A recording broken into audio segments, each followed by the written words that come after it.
ఒక విదేశీ కంపెనీకి ఇచ్చి యావత్ రాష్ట్రానికి సంబంధించినటువంటి భూములకు సంబంధించినటువంటి పత్రాలు వారికి సంబంధించిన వివరాలు మరి మొత్తం కూడా ఒక విదేశీ కంపెనీ చేతిలో పెడితే ఆ విదేశీ కంపెనీ దీన్ని నడిపించినా కూడా వారి మీద ఇప్పటి వరకు ఎలాంటి చర్య కానీ ఎంక్వైరీ కానీ పెట్టించకపోవడం చాలా బాధాకరంగా ఉంది అధ్యక్ష.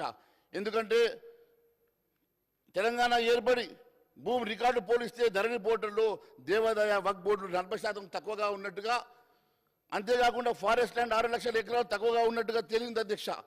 మరి ఇక ఇతర ప్రభుత్వ భూములు ఎన్ని లక్షల ఎకరాలు అన్యాక్రాంతమయ్యాయో స్పష్టత లేదని, మరి అంటే లక్షల ఎకరాలు బీఆర్ఎస్ భూ బకాసురులే మింగేశారని తెలుస్తుంది కదా.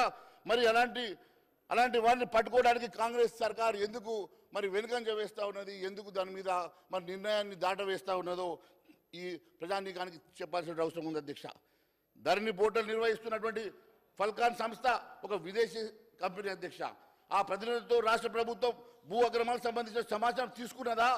మరి నిషేధిత జాబితాల్లో 2020 నవంబర్లో ఉన్నటువంటి భూములెన్ని, 2023 నవంబర్ నాటికి ఉన్నటువంటి భూములెన్ని, మరి ఎన్ని లక్షల ఎకరాల భూములు, వాటికి సంబంధించినటువంటి రైతులు, వాటికి సంబంధించినటువంటి వివరాలు ఏందో కూడా మరి చెప్పాల్సిన అవసరం ఉన్నది అధ్యక్ష. మరి వేవి కూడా మరి దాంట్లో ఎన్ని గోల్మాలు అయినాయి, ఫల్కాన్ సంస్థ ప్రతినిధులు మరి రాష్ట్ర ప్రభుత్వానికి అవన్నీ కూడా రికార్డ్స్ ఇచ్చారా, మరి సహకరిస్తున్నారా, మరి ఏ రకంగా మరి విదేశీ కంపెనీ చేతులు ఇవన్నీ కూడా ఉన్నాయి. దాని మీద మీరు ఎలాంటి చర్యలు తీసుకుంటున్నారో కూడా మరి ఖచ్చితంగా మరి ఈరోజు సభకు తెలియజేయాల్సిన అవసరం ఉంది అధ్యక్ష. ధరణి పోర్టల్ నిర్వహణలో ఫాల్కాన్ సంస్థ నుంచి కేంద్ర ప్రభుత్వ సంస్థ ఎన్ఐసి అధ్యక్ష నేషనల్ ఇన్ఫర్మాటిక్స్ సెంటర్ ఇచ్చేటువంటి ఆలోచన మీరు వారికి ఏమైనా ఇచ్చే ఆలోచన మీకు ఏమైనా ఉన్నదా?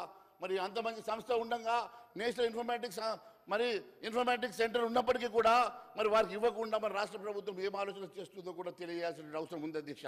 మన రాష్ట్ర రైతులకు భూముల వివరాలు విదేశీ కంపెనీలకు అప్పగించే అసలు బాధ్యులు ఎవరో, ఆ బాధ్యులను ఏ రకంగా మనము మరి బయట పెట్టి ఏ రకమైనటువంటి శిక్ష మనం వేయబోతున్నామో కూడా చెప్పాల్సిన అవసరం ఉన్నది అధ్యక్ష. ధరణి పోర్టల్ సమస్యల పరిష్కారానికి తెలంగాణ ప్రభుత్వం తీసుకునేటువంటి చర్యలు కూడా ఒకసారి దయచేసి చెప్పాల్సిందిగా కోరుతా ఉన్నాను అధ్యక్ష. భూముల విషయంలో 2014 తర్వాత చేతరాతి పానీల నిర్వహణ మూలన పడగా మరి ఇవన్నీ కూడా 18 లక్షల ఎకరాల సమస్యలు ఉన్నట్టుగా సమాచారం ఇప్పుడు మంత్రి గారు కూడా చెప్పారు కదా. అవి కూడా మరి దయచేసి వెంటనే ఒక నిర్ణయం తీసుకోవాల్సిందిగా.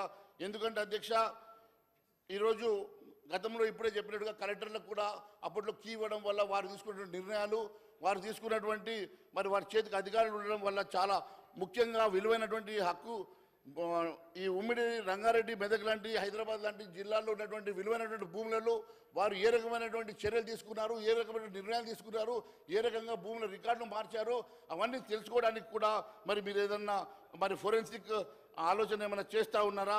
మరి దానికి మీరు ఏ రకమైన ఆలోచన చేస్తూ ఉన్నారో మరి. ఎందుకంటే అధ్యక్ష ఈ ఫోరెన్సిక్ ఆడిట్ ద్వారానే ఏ కంప్యూటర్ ఐడి ద్వారా ఏ నెట్వర్క్ సాఫ్ట్వేర్ను ఉపయోగించి హక్కులు మార్చారో, రెవెన్యూ ఉద్యోగులు బయోమెట్రిక్ ఆధారంగా పనిచేసే పోర్టల్ను ఎవరు ఎప్పుడు తెరిచారో తెలుస్తుంది. కాబట్టి మరి ఈ ఎక్స్పర్ట్స్ని మరి ఈ ప్రభుత్వం ఎందుకని నిపుణులతో కమిటీ ఏర్పాటు చేయడం లేదు, ఫోరెన్సిక్ ఆడిట్ జరిపించడం లేదు తక్షణమే తెలియజేయాలి అధ్యక్ష. ఎందుకంటే ఈ ఫోరెన్సిక్ ఆడిట్ వలన, ఆ సాఫ్ట్వేర్ వలన ఏ కలెక్టర్ గారు ఎప్పుడు ఆ సిస్టమ్ని ఆపరేట్ చేశారు, ఎప్పుడు యాక్సెస్ ఇచ్చిందో తద్వారా తెలవడం వల్ల ఏ రికార్డులు ఎప్పుడు మరి మాయ చేశారు, ఎప్పుడు చేంజ్ చేశారో తెలిసే ఆస్కారం ఉంది. కాబట్టి ఆ ఫోరెన్సిక్ ఆడిట్ కూడా మీరు చేస్తారా? అటువంటి ఆలోచన ఏమైనా ఉన్నదా?